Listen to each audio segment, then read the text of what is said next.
তো আমরা এখন যাচ্ছি হলো কি মিনি সুন্দরবন, মানে আসল নাম হলো কি গোলপাতা ফরেস্ট। আমার তো খুব ভালো লাগে সত্যি বলছি, মানে ফটফটিয়া করে তোমাদেরকে দেখাচ্ছি হলো মিনি সুন্দরবন নিয়ে যাচ্ছি।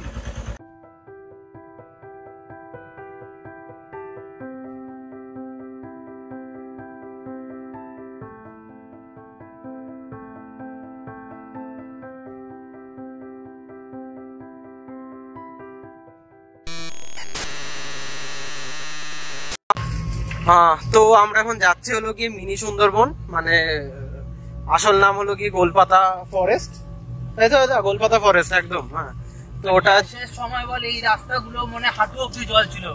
তো যেহেতু ওখানে কিছু গাছপালা রয়েছে, সুন্দরী গাছ আছে, সুন্দরী গাছ আছে, হ্যাঁ কয়েকটা সুন্দরী গাছ আছে, সেই জন্য লাইক আরো বেশি একটু অ্যাট্রাকশনের জন্য নামটা ক্রিয়েট করেছে হলো গিয়ে মিনি সুন্দরবন। তো বেসিক্যালি অ্যাকচুয়াল নামটা গোলপাতার ফরেস্ট। আমার তো খুব ভালো লাগে সত্যি বলছি। তুই তো আসলি এখানে, তার জন্য ভালো লাগছে। দাদার কি করে ভালো লাগবে? কেন দাদা আমাদের সাথে এত ভালো লাগে, মানে আমাদের তো এটা তোমাকে হাসি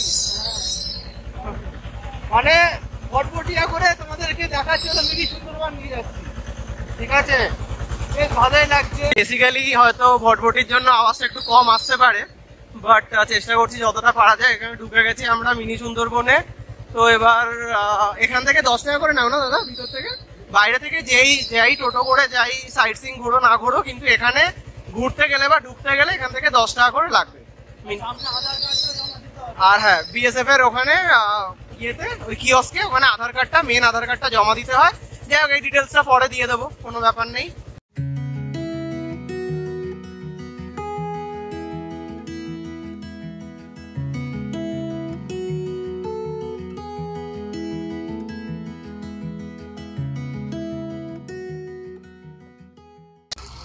বিএসএফ এর সামনের থেকে ওখানে টোটো বা ভটভটি নিয়ে ওখানে নেবে হলো 10 টাকা 10 টাকা।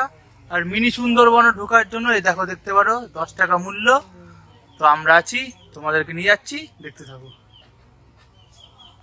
তো হাঁটা শুরু করে দিয়েছি মিনি সুন্দরবনের জন্য। ও ঢুকে যাচ্ছি। এই জায়গায় আসতে পারতাম, ঠিক আছে? আমরা প্রথমে এই পর্যন্ত গাড়ি নিয়ে আসতে পারতাম, যেহেতু এটা একটা মানে পুরো বর্ডারের মধ্যে পড়ে গেছে, সেই কারণের জন্য এটা বিএসএফ থেকে রেস্ট্রিকশন করে দিয়েছে যে এই পারে যে সমস্ত গাড়িগুলো আছে তারা এই মিনি সুন্দরবন পর্যন্ত গাড়ি আনবে। সেই জন্য আমরা এখন চেকপোস্ট পর্যন্ত গাড়ি আনতে পারি, তারপরে আর আমরা আনতে পারি না। এই টোটো, হ্যাঁ ঠিক কথা, এই টোটোটা ঢুকলো কিভাবে? লজিক আছে, জিজ্ঞাসা করুন। ওর মধ্যে যারা আছে তারা ডিফেন্সের লোক, আর ডিফেন্সের লোক হলে তারাই এখানে আসতে পারে। অফিসের লোক হবে, ডিফেন্সের লোক হলে হবে। হ্যাঁ না, সেটা এই কৈফিয়তটা আপনি বিএসএফ এর কাছে জেনে নেবেন, বিএসএফ আপনাকে ডিটেইলসটা দিয়ে দেবে। জালালপুর গ্রাম টাকি পৌরসভার 1 নম্বর ওয়ার্ড। আচ্ছা, সুন্দরবন মিনি সুন্দরবনটাকে প্রোটেক্ট করার জন্য, মিনি সুন্দরবনটা যাতে আরো ঠিকঠাক ভাবে মানুষজন এসে ভালোভাবে উপভোগ করতে পারে সেফটি এন্ড সিকিউরিটির জন্য, যার জন্য এখানে একটা বিএসএফ এর হেড ক্যাম্প তৈরি হচ্ছে। টোটালটাই একদম এই মাথা থেকে ও মাথা পুরো ক্যাম্পের এরিয়া। এটা হলো কি পুরোটা হলো কি বিএসএফ এর ক্যাম্প এরিয়া। পুরো সাদা বিল্ডিংটা যেটা দেখছো পুরোটা বিএসএফ এর ক্যাম্প এরিয়া। আসুন।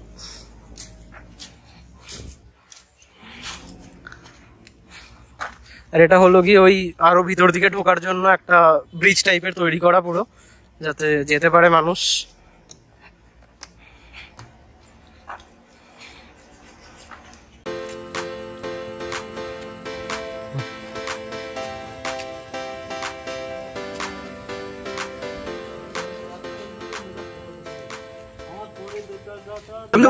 কথাগুলো তো অসাধারণ বলিস, হ্যাঁ অসাধারণ কথা বলিস তো। ওই বোর্ডটাকে আমি জুম করবো ফোন দিয়ে,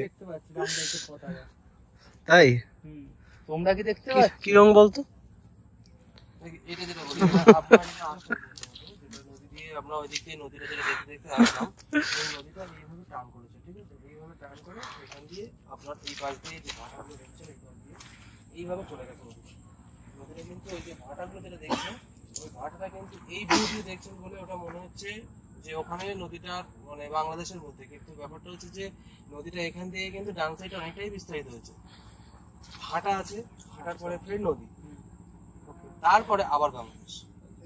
ওই সমস্ত দূরে যে সমস্ত লোকেশনগুলো দেখছেন বসে রিটেনার্স জানা এরকম পরস্পর সব লোকেশনগুলো আছে। এই যে পয়েন্টটা দেখছেন এটা হচ্ছে বাংলাদেশে সব থেকে বাংলাদেশে যাওয়ার পরে বাংলাদেশের নদীর যে ডিস্টেন্সটা আছে সব থেকে ন্যারো পয়েন্ট হচ্ছে এটা, সব থেকে ন্যারো পয়েন্ট। এবং এর থেকে আরো একটা ন্যারো পয়েন্ট যেটা আছে সেটা হচ্ছে ওখানে যেটা টার্ন করেছে সেই টার্নের ওখানে একটা মানে চড়া মতন আছে, যে চড়াটা যখন এখন যেহেতু ভাটা চলছে ভাটার সময় চড়াটা পড়লে নদীটা আরো শর্ট হয়ে যাবে, আরো শর্ট, যেটা এখান থেকে টুরিস্টদের ক্ষেত্রে যাওয়া সম্ভব নয় কারণ ওটা অনেকটাই ডিস্টেন্স এবং সেটা হাঁটা পথ, এখানে কোনো গাড়িতে ব্যাপার নেই, গাড়ির ব্যবস্থা তো সবই ওইদিকে হয়ে গেছে। এখানে আগে যারা টুরিস্টরা আসতেন প্রথম যখন এখানে যখন পারমিশন ছিল, গাড়ি নিয়ে আসার পারমিশন ছিল, তখন এই সমস্ত জায়গাগুলো সব ন্যাকেট ছিল, এই সমস্ত গাছগুলো তখন ছিল না। আচ্ছা হ্যাঁ, যেটা বলছিলাম সেটা হলো গিয়ে জানি না তখন ওই ভটভটির আওয়াজে শুনতে পেয়েছো কিনা তোমরা, দাদাও বলে দিল গাড়ি ধরো বাইরে থেকেও যারা ধরো টোটো বুক করেছো করেছো তো এইখানে এসে কিন্তু থেমে যেতে হবে। এখানে ভিতরে যে মোটর ভ্যান রয়েছে বা টোটো রয়েছে সেগুলো করেই ঢুকতে হবে, 10 টাকা পার হেড করে নেয়। সে তোমরা লাইক 4 হুইলারে আসো বা যাতেই আসো, গাড়ি ওখানে বাইরেই থামাতে হবে, থামিয়ে আধার কার্ড জমা দিয়ে ওরা একটা টোকেন নাম্বার দেবে, ঠিক আছে, টোকেন নাম্বার দিয়ে তারপরে ভিতর দিকে ঢুকতে হবে।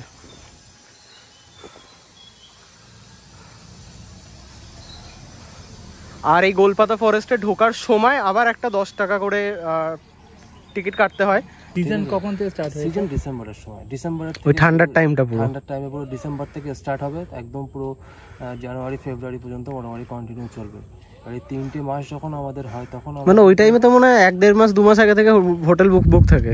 ওরকম কোনো ব্যাপার নয়, তবে ব্যাপারটা হচ্ছে কি যারা মানুষ আসেন তারা কম বেশি বেশিরভাগ সময় বুকিং করে। দেখুন 1 তারিখ 1 জানুয়ারির জন্য বুকিং করতে গেলে এখন থেকে বুকিং হয়নি তার কোনো সন্দেহ নেই, এখন থেকে কিন্তু বুকিং হওয়াটাও স্বাভাবিক, কারণ এগুলো এমন একটা দিন, এই সমস্ত দিনে হোটেলে অন ডেট বুকিং পাওয়া খুবই মুশকিল। যারা আসেন দূর থেকে তারা প্রচুর পরিমাণে লোকের চাপ, 26 তারিখ 1 তারিখ এই সমস্ত দিনগুলো একটা তো অ্যাট্রাকশন দিন না, এই সমস্ত দিনগুলো মোটামুটি ভালোই চাপ থাকে। সুন্দরবন অর্থাৎ গোলপাতার জঙ্গল মেন অ্যাট্রাকশন হচ্ছে এই গাছটা, এই যে গাছটা দেখছেন আপনারা, এই গাছটার নামই কিন্তু মিনি গোলপাতার জঙ্গল। এই গোলপাতার অ্যাকচুয়ালি পাতাটা কিন্তু লম্বা কিন্তু এর ফলটা গোল। যে আমরা ভটভটি গাড়িটায় যে এসছি ওটা এই প্লেসে ছেড়ে দিয়ে আবার ব্যাক করে যাবে, ঠিক আছে, ফেরার সময় আবার এখান থেকে নিয়ে অত অব্দি ছেড়ে যাবে, ঠিক আছে। তো বাকিটুকুনি ইনফরমেশন দিলাম। মানে আসার সময় পার হেড 10 টাকা, আবার ফেরার সময় পার হেড 10 টাকা। এখান থেকে এখানে টোটো স্ট্যান্ড রয়েছে বা ভটভটির স্ট্যান্ড রয়েছে। তো আমরা যে এই দিকটা দিয়ে এসছি তো যাওয়ার সময় আমরা এবার এই দিকটা দিয়ে যেতে হবে, এই রাস্তাটা ধরে যেতে হবে আমাদেরকে।